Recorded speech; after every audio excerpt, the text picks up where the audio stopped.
Bárbara Machado é autora de 2 livros, a coletânea de contos Bateu Vontade e o romance Antes de Casar. Como publicitária e escritora, partilha nas redes sociais sua experiência com a literatura, todos os passos da publicação de seus livros e dicas de leitura. Olá, começa agora mais um programa Dedo de Prosa. É o nosso espaço aqui na TV Alice para falar sobre literatura. E hoje eu converso com a escritora Bárbara Machado. Bárbara, seja muito bem-vinda ao nosso programa. Obrigada por me receber. Mais uma vez, né? Mais uma vez. Porque Bárbara é figurinha repetida aqui no Dedo de Prosa. E aqui no Dedo de Prosa, figurinha repetida completa álbum. A gente dá um jeito de completar o álbum, tá? Bárbara já veio aqui no programa, né? A gente conversou na época sobre o primeiro livro dela, um romance, que é o Antes de Casar, que foi publicado em 2016. E hoje temos novidades, né? Que é o Bateu Vontade, uma coletânea de histórias, né? Que a gente vai conversar um pouquinho sobre esse livro. Ele foi publicado em 2023. Então, Bárbara, vamos começar por ele. Conta pra gente um pouco dessa experiência, que me parece uma experiência diferente da sua primeira publicação.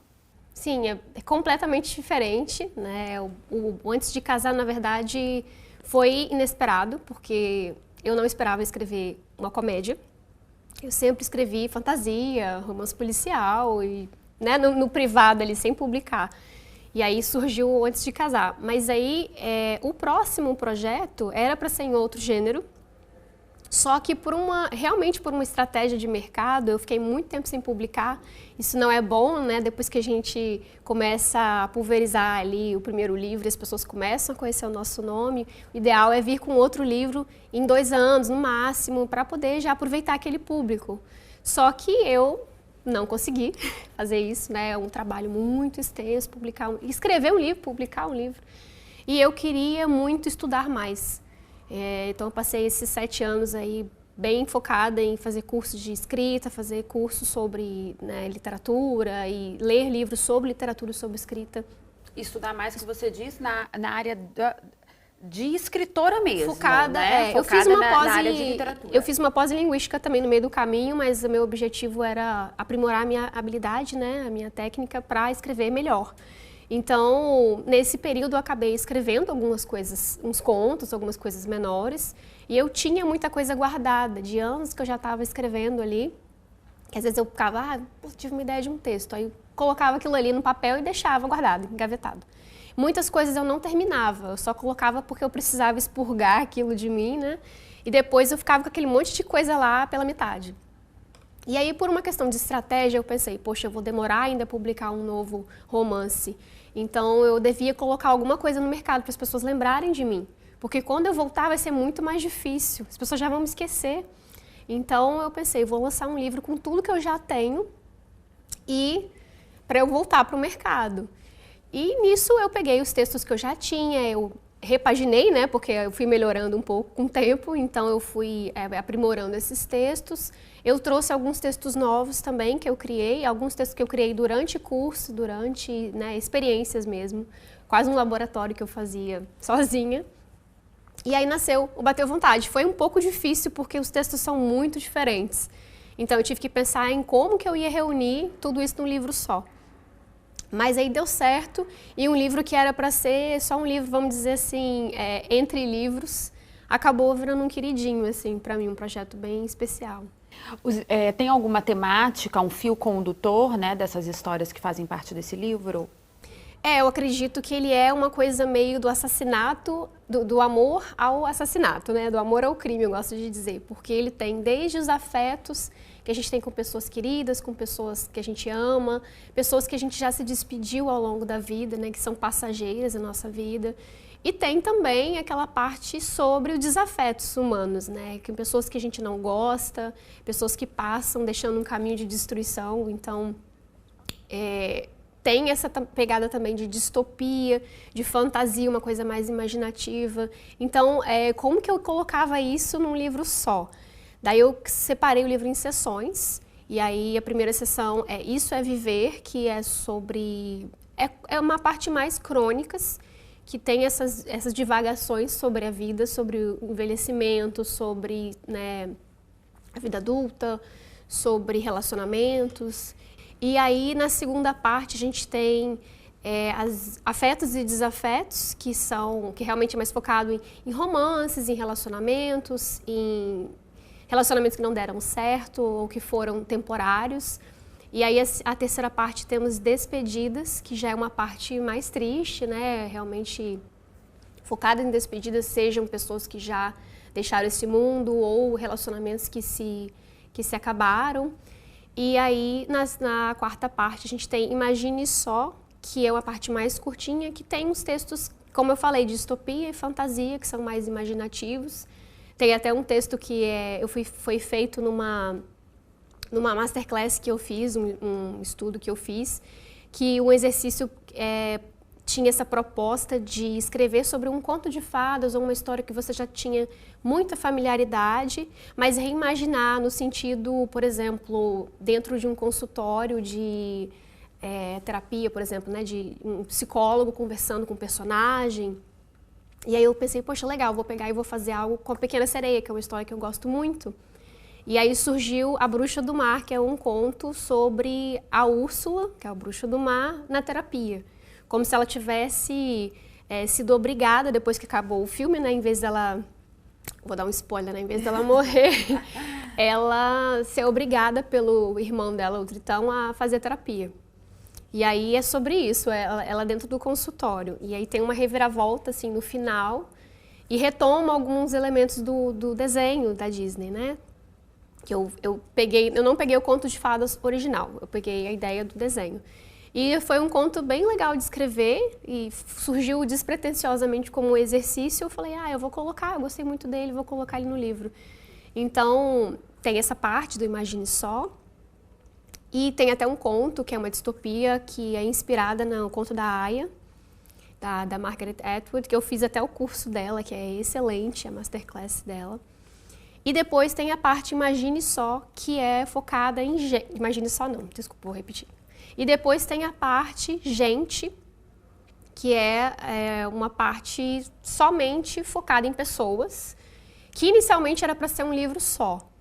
Várias histórias de pessoas com manias estranhas, pessoas meio doidas, assim. E aí era para ser uma proposta só que ao longo do tempo eu pensei, eu acho que esse livro vai ficar muito cansativo.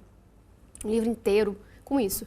Só que eu fui guardando, porque eu tinha ideias, assim. E se eu fizesse uma história sobre um homem que desaparece? Do nada ele levanta de onde ele está e ele vai embora. Aí ele fica dias sem aparecer em casa. A mulher fica pensando, será que ele tem uma amante? Onde esse homem está indo? Só que ele voltava todo sujo, voltava do jeito que ele ia embora. Ele não fazia mala, não fazia nada. E se eu escrevesse isso? Aí eu escrevia. E eu não sabia como terminar. Largava lá e falava, um dia eu descubro o que esse homem estava fazendo. E aí eu fui escrevendo coisas assim. Tem uma história de um casal que ele é chantagista e ela é politicamente correta. E aí ela quer separar dele, mas ela fica desesperada porque ele ameaça ela. Ele fala, se você separar de mim, eu vou ser o terrorista social.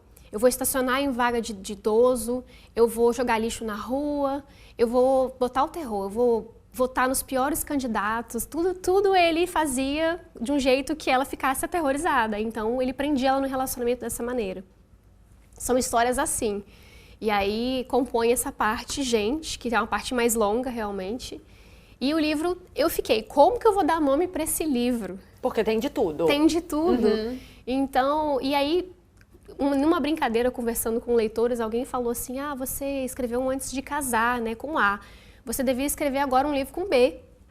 E aí você escrever cada livro que você lançasse ser na ordem alfabética. Eu fiquei pensando nisso, poxa, seria legal, né? Seria um marketing para mim, uma ideia. Vou pensar um livro com B. E aí fiquei batendo cabeça para tentar. Eu fiquei meses tentando pensar no título desse livro, né?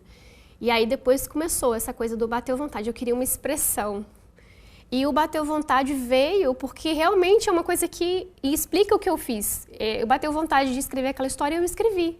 Bateu vontade de publicar e eu publiquei. Então, assim, eu acho que casou muito com o livro.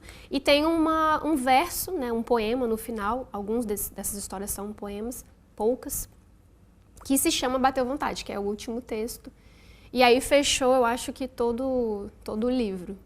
Bárbara, com essa variedade que você traz para esse livro, você conseguiu entender, não sei se foi sua intenção, você conseguiu entender um pouco assim do que o seu leitor, que também é difícil porque o seu leitor não é único, né, claro, mas o que o seu leitor gosta mais, assim, para talvez te guiar um pouco para para um novo projeto? Você conseguiu ter essa percepção ou ainda é cedo? É muito difícil isso. E eu acho que eu vou um pouco na contramão dessa ideia, porque eu não escrevo para o leitor. Não, e é difícil a gente pensar nisso, porque também não é um leitor, né? É uma variedade assim, é até estranho o autor falar isso, eu não escrevo para o leitor, a gente escreve para as pessoas, mas eu escrevo primeiro para mim. Então, igual o pessoal fala, o que está dando sucesso agora, o que está fazendo sucesso é escrever esse gênero. Exatamente. Eu não vou escrever uma coisa porque o mercado está pedindo, eu vou escrever o que eu quero, né? Porque por trás tem uma coisa muito mercadológica hoje também da literatura, que a gente também tem que falar, né? Que não é essa coisa... né? E a gente paga o preço de ir na contramão. Eu imagino que sim. Ele não é fácil, porque realmente quando tem um gênero em alta... Se eu escrevesse, por exemplo, para adolescentes, para um público mais jovem, se eu escrevesse romance, romântico, vamos dizer assim, né? Não estrutura romance, mas uma história romântica, eu acho que eu venderia mais fácil, eu chegaria em mais pessoas, né? Principalmente estando nas redes sociais, que é o lugar que a gente mais consegue chegar nas pessoas como autores independentes, é muito mais fácil, vamos dizer assim, chegar nas pessoas com esse tipo de livro. E eu tenho notado que o Bateu Vontade tem muito mais resistência do que o Antes de Casar. Talvez pela época também que o Antes de Casar surgiu em outro contexto, tanto nas redes sociais, né, como no contexto da minha carreira. E o Bateu Vontade surgiu agora, que tem muito mais autores independentes, o mercado está bem saturado e está mais difícil de chegar nas pessoas. Eu quero falar justamente sobre a sua experiência como autor independente, né? Tanto no seu primeiro livro como no segundo, mas depois do nosso intervalo, pode ser? Sim, senhora. O Dedo de Prosa vai fazer um breve intervalo, mas a gente já volta, não saia daí.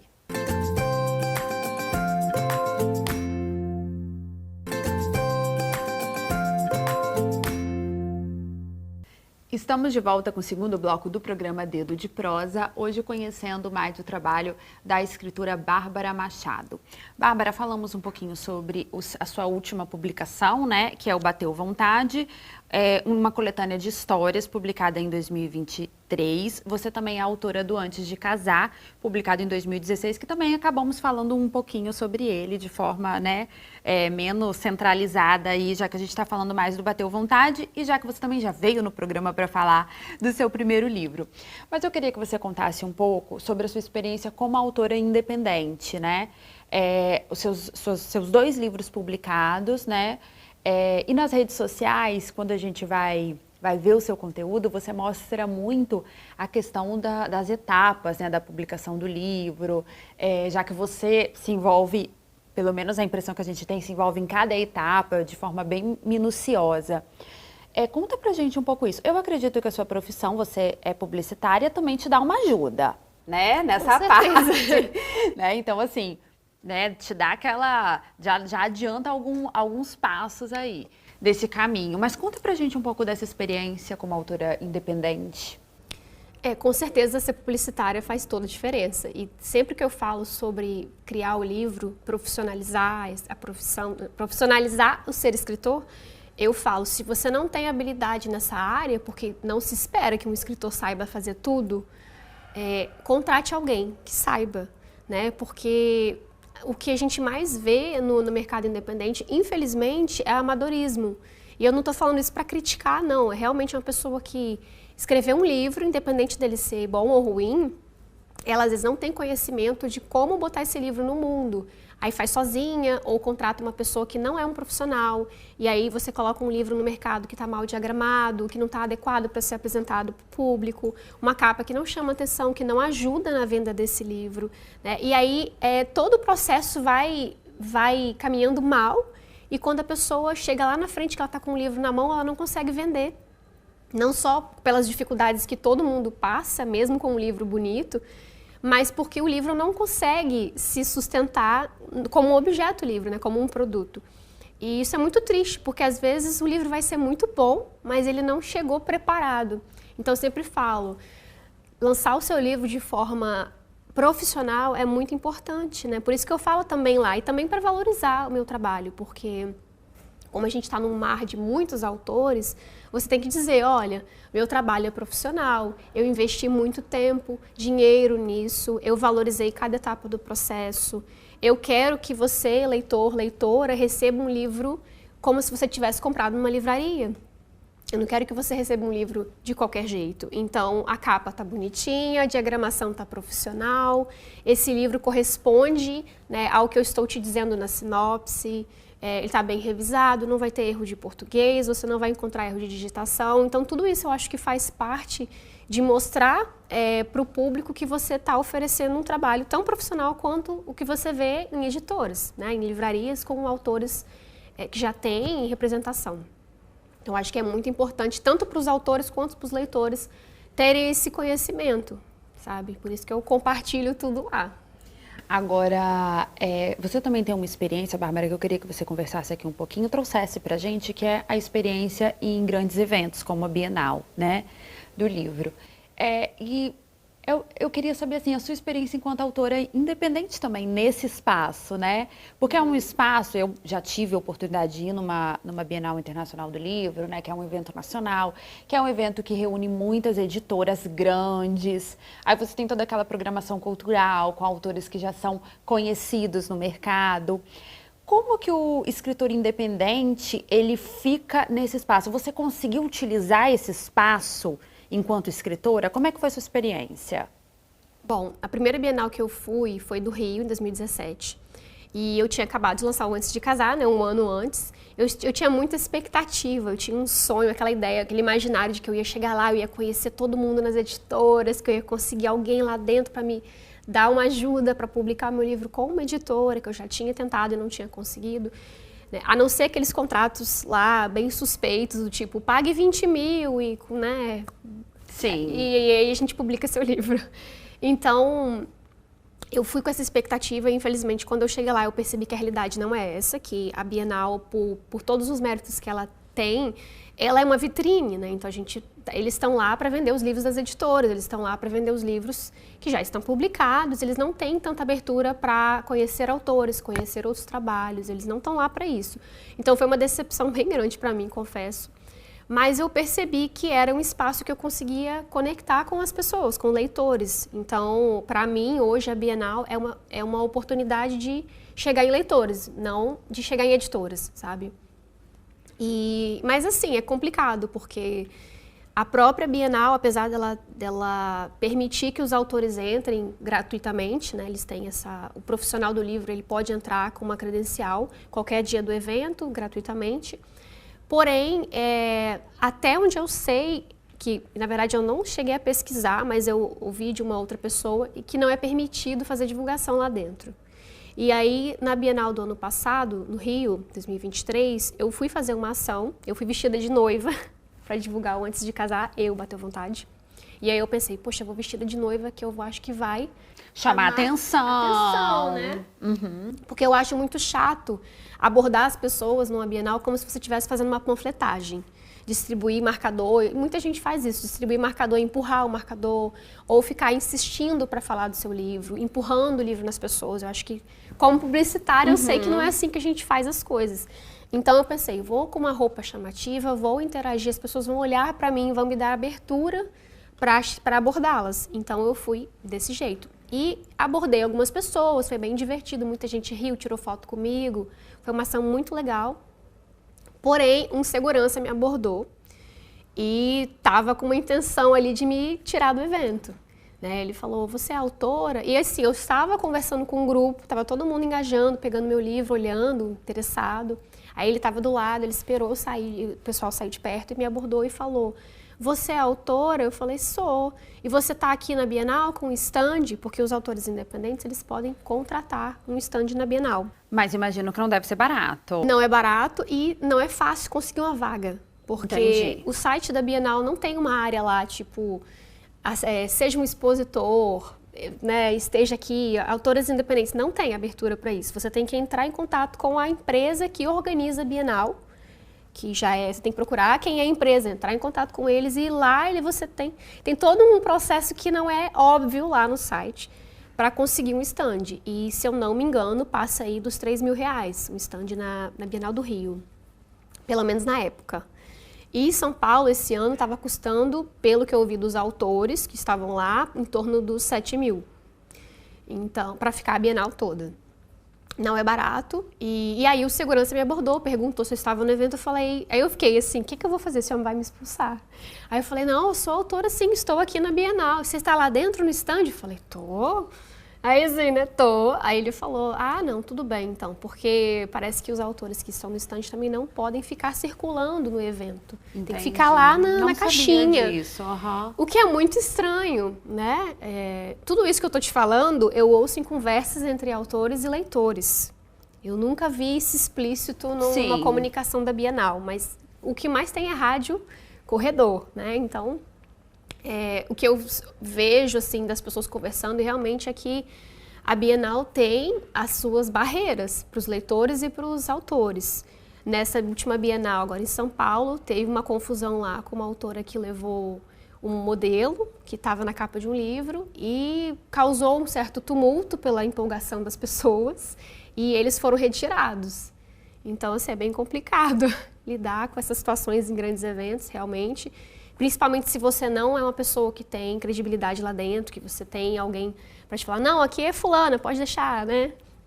Como autora pequena, independente, você fica ali você é quase um fora da lei, você está ali nos corredores. Forasteiro. Discretamente, abordando as pessoas, né? Eu fui fazer uma ação esse ano, aí eu não sei se você chegou a ver lá no Instagram, eu coloquei tudo lá, que eu botei uma saia. Com os post-its. Com trechos do livro. Aham.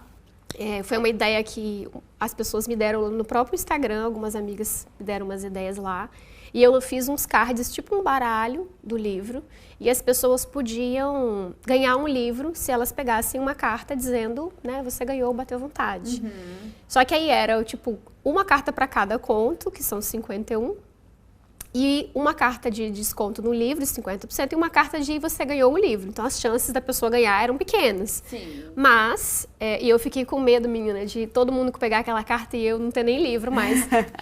Mas aí as pessoas gostavam de participar, era uma maneira de abordar sem ficar naquela panfletagem de quer ver meu livro e tal. Interagir com o leitor também, Interagir, né? Então, eu chegava e falava assim, você quer participar de uma dinâmica e concorrer a esse livro aqui?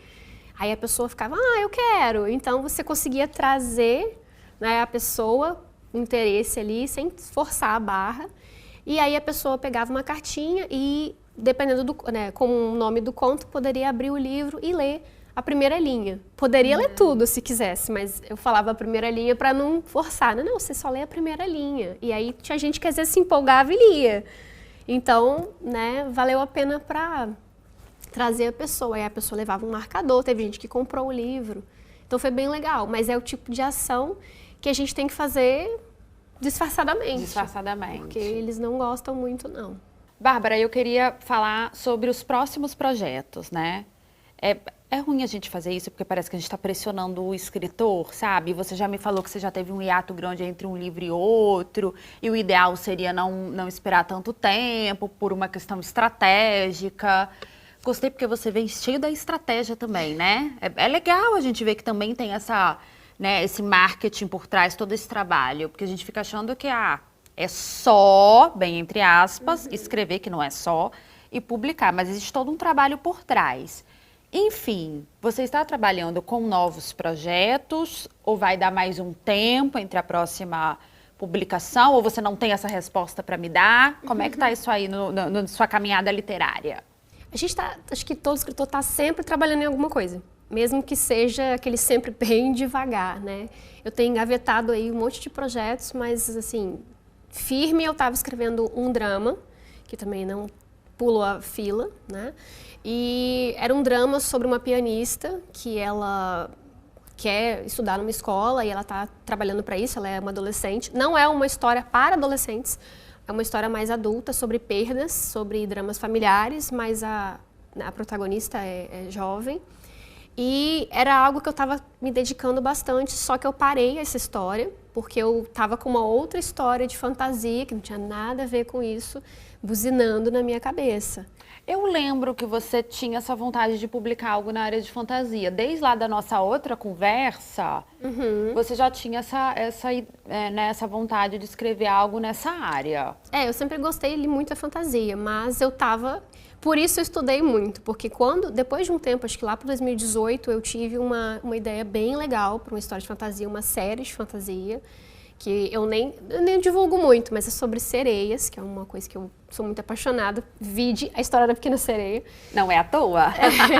E aí eu tive uma ideia, eu gostei muito e cresceu muito na minha cabeça. Eu comecei a escrever o universo dessa história, já tem aí quase 100 páginas só de universo, de regras de universo, criações, para poder chegar na história. Só que aí eu parei e falei, não, peraí, eu preciso estudar mais um pouquinho, eu não estou preparada para escrever isso. Por isso eu parei também e fiquei fazendo tantos cursos e estudei bastante, li vários livros para chegar e escrever direito a história que eu queria escrever, que é muito mais complexo escrever uma fantasia e escrever uma série. Então eu tenho essa série em projeto, já em andamento, tá parada. Tenho esse drama e tenho outros projetos de romance policial também que estão aí na gaveta. Estão na gaveta. Por favor, quando saírem da gaveta, você volta pra gente conversar mais. Demorar um pouquinho. Não tem problema. A gente espera. A gente espera, não tem problema. Eu quero agradecer muito a sua presença mais uma vez aqui no nosso programa, Bárbara. E o pessoal de casa, para te achar, conversar com você, falar sobre o livro, ver onde está vendendo, como é que o pessoal pode fazer? Eu tenho um site, né, que tem lá todas as minhas informações, tem sobre os outros livros, onde comprar, preços, tudo. E que é barbaramachado.com.br, no caso o Machado é um 0, igual ao meu Instagram, que é Bárbara Machado, no finalzinho o O é um 0, e lá dá para conversar comigo também, dá para me seguir, ver dicas sobre livros, além dos meus livros eu falo sobre livros que eu leio, então tem várias coisas legais lá, várias nerdices, filmes, séries, enfim, dá para me achar por lá. Então tá fácil, muito obrigada. Eu que agradeço. O programa Dedo de Prosa de hoje fica por aqui. Eu agradeço a sua companhia. Continue com a nossa programação. TV Alice, mais perto de você.